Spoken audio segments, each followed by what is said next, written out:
नमस्कार, मी स्वामिनी। आजच्या व्हिडिओमध्ये तुमच्या सगळ्यांचं मी मनापासून स्वागत करते। पुण्यातील कलातीर्थ संगीत चित्रकला विद्यालय हे 1995 सालापासून संगीत क्षेत्रात कार्यरत आहेत। अनेक विद्यार्थी इकडे गायन, हार्मोनियम, तबला आणि चित्रकला या कलांचं शिक्षण घेत आहेत आणि तुम्हाला देखील या कला अतिशय सोप्या पद्धतीने आणि खूप आनंदात शिकायच्या असतील तर कलातीर्थ लगेचच जॉइन करा। ऑनलाइन आणि ऑफलाइन दोन्हीही क्लासेस अवेलेबल आहेत। रजिस्ट्रेशन लिंक डिस्क्रिप्शन बॉक्समध्ये दिलेली आहे। सध्या स्वामिनी व्लॉग्स वरती निसर्ग मनातला ही सिरीज सुरू आहे आणि दर एपिसोडमध्ये आपल्याला खूप वेगवेगळे विचार ऐकायला मिळतात। सो आजचा एपिसोड सुद्धा आपण आता लगेचच सुरू करूयात। नमस्कार, माझं नाव स्वप्नजा विजय वेळेकर आहे। कलातीर्थ संगीत विद्यालयामध्ये येऊन मला दीड वर्ष झालेलं आहे। अश्विनीताईंकडे इथे जॉईन झाल्यापासून शुक्रवार कधी येतो ना हे अक्षरशः म्हणजे आम्ही आतुरतेने वाट बघत असतो की ताई कधी भेटतील, ताई कधी आम्हाला नवीन नवीन पदं आणि नवीन नवीन भजनं शिकवतील ना। ते खरंच छान वाटतं। म्हणजे असं तिथून म्हणजे एकदा माणूस कलातीर्थमध्ये आला की पाय बाहेर काढतच नाही। हे अगदी मला म्हणजे मी विश्वासाने सांगते। इथे माझा जन्म मुंबईचा, परंतु बाबांच्या नोकरीमुळे मी 6 महिन्याची असतानाच आम्ही गोव्याला आलो। त्यानंतरची 20 वर्ष आम्ही गोव्यालाच होतो।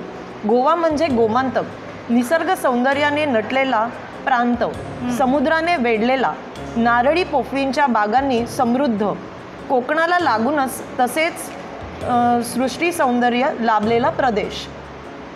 मुंबईहून गोव्याला जाताना कर्नाटकच्या सीमेवर दूधसागरचा धबधबा लागतो व गोव्याच्या निसर्ग सौंदर्याला सुरुवात होते। रेल्वे दूधसागरच्या धबधब्याजवळ 8-10 मिनिटं थांबते। गाडीतील पर्यटनासाठी निघालेला प्रवासी त्याचा फायदा घेऊन तेथे उतरून धबधब्यात भिजण्याचा आनंद घेतात। गाडी तिथून निघाल्यावरही वळणावळणावर धबधब्याचे दर्शन होतच असते। मला जे सांगायचे आहे ते सर्वच या कवितेत आहे। कवितेतील काहीच कडवी येथे म्हणत आहे। माझ्या गोव्याच्या भूमीत गड्या नारळ मधाचे, कड्या कपारी मधुनी घट फुटती दुधाचे। माझ्या गोव्याच्या भूमीत आंब्या फणसाची रास, फुली फळांचे पाझर, फळी फुलांचे सुवास। माझ्या गोव्याच्या भूमीत वनश्रीची कारागिरी, पाना फुलांची कुसर, पशु पक्ष्यांची किनारी। माझ्या गोव्याच्या भूमीत उन्हाळ्यात खारा वारा, पावसात दारापुढे सोन्या चांदीच्या धारा। माझ्या गोव्याच्या भूमीत चाफा पानाविण फुले, भोळ्या भाबडा शालीन भाव शब्दाविण बोले।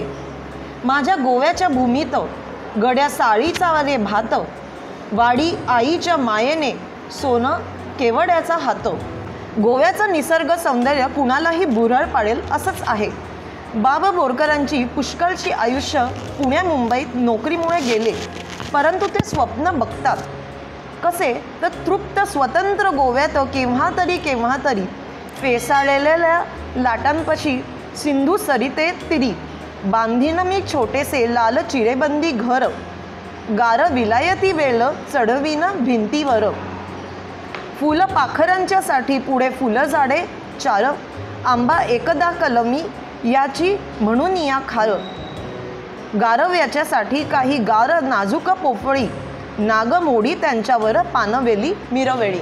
कलातीर्थ संगीत चित्रकला विद्यालय आणि कलातीर्थ भजनी मंडळ आणि स्वामिनी व्लॉग्स या सगळ्यांच्या तर्फे तुम्हाला एक छोटीशी भेट। यामध्ये हे बीजगोळे आपण प्रत्येक विद्यार्थिनीला देणार आहोत आणि जसं हे लावल्यानंतर हा वृक्ष बहरणार आहे तसाच आपला प्रेमाचा वृक्ष असाच बहरत राहावा ही देवाकडे प्रार्थना। तर आजचा व्हिडिओ तुम्हाला कसा वाटला आहे मला कमेंट करून नक्की सांगा।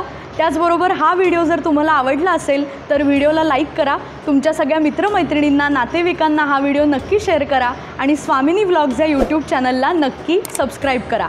आपण भेटूया पुढच्या व्हिडिओमध्ये।